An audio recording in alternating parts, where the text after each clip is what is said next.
আসসালামু আলাইকুম এভরিওয়ান। সবাই কেমন আছেন? আশা করছি সবাই অনেক বেশি ভালো আছেন। আমিও আল্লাহর রহমতে ভালো আছি। তো এই যে আজকে সকাল শুরু হয়ে গেছে একটু তাড়াতাড়ি। দেখতেই পাচ্ছেন সকালে বৃষ্টি হয়েছিল মনে হয়। ছাদ-টাদ সব ভিজে আছে। বৃষ্টি হলে কিন্তু ওয়েদারটা দেখতে অনেক ভালো লাগে। যদিও সারাদিন বৃষ্টি হলে একটু মন খারাপ লাগে। তো এই তো সকাল, সকাল বারান্দা থেকে একটু বাইরের ভিউ দেখে নাস্তা বানাতে চলে গিয়েছিলাম। তারপর আমাদের নাস্তার আর ভিডিও নেওয়া হয়নি। বাবু ওঠার পর বাবুর জন্য অমলেট বানিয়ে দিলাম। এটা একটা স্পেশাল অমলেট রেসিপি একদিন শেয়ার করবো ইনশাল্লাহ। আর এই তো পাশে আমি রান্না বসিয়ে দিয়েছিলাম। আজকে রান্না তেমন কোনো ফুটেজ নেওয়া হয়নি। এটা কি রান্না কেউ গেস করতে পারবেন বলেন? এটা হচ্ছে লাউ না চাল কুমড়া। তো এর মধ্যে আমি ডিম ভেঙে দিইনি, একটু বাদাম বাটা দিয়ে চাল কুমড়াটা রান্না করেছি আর একটা আস্ত ডিম দিয়ে দিয়েছি বাবুর জন্য। কারণ আমার মেয়ে হচ্ছে মাছ খায় না, যেহেতু আমাদের জন্য মাছ ছিল। আর ওই যে কালকের যে পাক্কা কাঁঠালটা দেখিয়েছিলাম সেটা ভালো মতো পেকে গেছে। হ্যাঁ, এগুলো আমি হচ্ছে কোয়াগুলো ছাড়িয়ে নিয়েছি।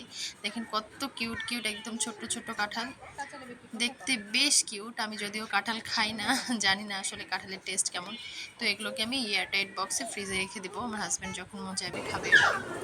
তারপরে তো রান্নাবান্না শেষ করে সংসারে যত কাজ, কাপড় চোপড় গোছাতে বসে গেছি। মানে এই কাপড়গুলো ধুয়ে ধুয়ে শুধু জমে রাখা ছিল, তো সেগুলো একটা একটা করে গুছিয়ে নিব আর কি। তো ভিডিওটা এই জন্য ফাস্ট করে দিয়েছি। আর এই তো এই কাপড় গোছানোর সময় আমার মেয়ে যে কোনো কাজ করার সময় সব সময় সামনে যাবে, লাফালাফি ঝাপাঝাপি, বাচ্চাদের যেটা কাজ। তো সব কাপড়গুলো গুছিয়ে নিচ্ছিলাম, কারণ কাপড় গোছানোর পর গোসল নামাজ অন্যান্য সব কাজ শেষ করে খেতে হবে। তো সব কাপড় গুছিয়ে ড্রয়ারে ঢুকিয়ে দিলাম, যার যার ড্রয়ারে। তারপর এই তো মেয়ের খাবারের ব্যবস্থা করলাম, রেডি করলাম। এখানে অর্ধেক ডিম দেখে কেউ ঘাবড়াবেন না, কারণ সকালে একটা গোটা ডিম দিয়েছি, এই জন্য দুপুরের পুরোটা দিইনি। কারণ বাচ্চাদের তো ওজন মেপে তারপর ডিম খাওয়া উচিত আর কি। তো তারপর বিকেল হয়ে গেছিলো, বিকেলে কি খাবো, মিষ্টি ছিল। আমার হাজব্যান্ড যখনই রাজশাহীতে যাবে তখনই আমার জন্য এই কালো জাম নিয়ে আসবে, আর ওর জন্য হচ্ছে অরেঞ্জ ফ্লেভারের যে মিষ্টি। তো ইদানিং মিষ্টি খেতে ভালোই লাগে আমার, আগে যদিও খেতাম না। তো এই কালো জামটা একটা নিয়ে নিলাম, আর অরেঞ্জ ফ্লেভার মিষ্টিটা একটা নিয়ে নিয়েছি। দুটাই ভীষণ মজা, তবে কালো জাম আমার কাছে সবসময় বেস্ট। আপনাদের সাথে কেটে শেয়ার করি একটা। ভিতর থেকে একদম একটা মানে পিঙ্ক না, কি বলবো, না লাল মনে হয় না আমার কাছে কখনোই, তবে সবাই এটাকে লাল বলেই আখ্যায়িত করে। যাই হোক, তো আমার কাছে ভীষণ ভালো লাগে কালারটা দেখতেও আর খেতেও। এই যে দেখেন কত ইয়াম্মি। তো এই মিষ্টিগুলো আমি খেয়ে নিবো, ইদানিং খাবার রুচিও বেড়ে গেছে, বসছি না।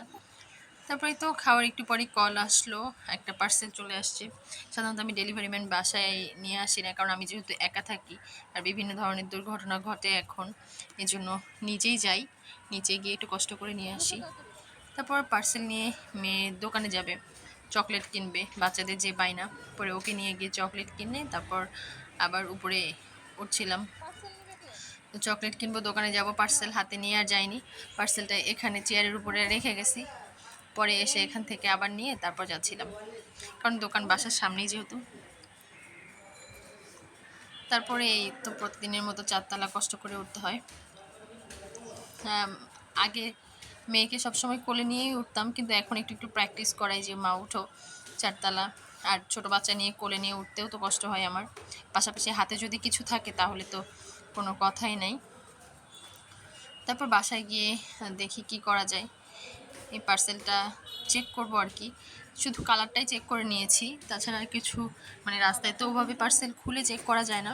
তবে আমি আসলে আল্লাহর উপরে ছেড়ে দিই, আল্লাহ ভরসা। আর আমি পেজে রিভিউ দেখেই সাধারণত অর্ডারগুলো করি, কারণ ভালো পেজ না হলে আমি অর্ডার করি না, ফ্রড হওয়ার সম্ভাবনা থাকে।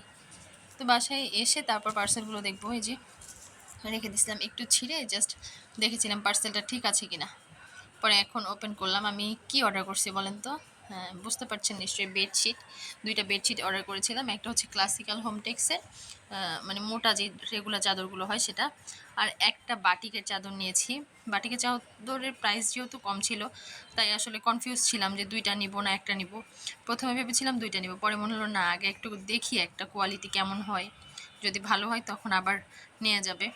তবে ভালোই, মোটামুটি খারাপ না। একটা বিছিয়ে দেখায় আপনাদেরকে, একটু আমি জাস্ট মেলে ধরে মানে বোঝানোর চেষ্টা করেছি কেমন লাগছে। ভালোই লাগছে, দেখি ব্যবহার করে ভালো হলে আবার নিব। তারপরে যে রাতের জন্য একটু বড়া ভাজলাম। আমার মনে হচ্ছে যে ওই লাউয়ের তরকারি মাছ খেতে ইচ্ছা করতেছে না, তো ডালের একটু বড়া ভেজে নিলাম ভাত দিয়ে খাওয়ার জন্য। সন্ধ্যার নাস্তার জন্য না অবশ্য, ভাত দিয়ে আমার বড়া খেতে ভাল লাগে।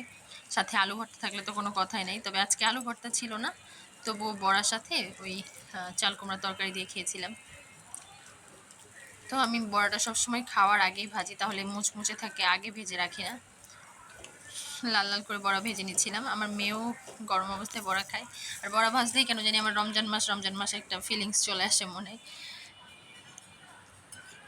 তো এই যে লাল লাল হয়ে গেলে বড়াগুলো আমি তেল ঝরিয়ে তুলে নিব। যেহেতু অল্প কয়টা বড়া, এই জন্য তেল ঝাঁঝরি চামচ ইউজ করিনি, ছোটো চামচ দিয়ে একটা একটা করে তুলে নিচ্ছিলাম। তো আজকের ভিডিওটা আর লং করিনি, আপনাদের সাথে একদম ফাইনাল লুক শেয়ার করি বড়াগুলো কেমন হয়েছে।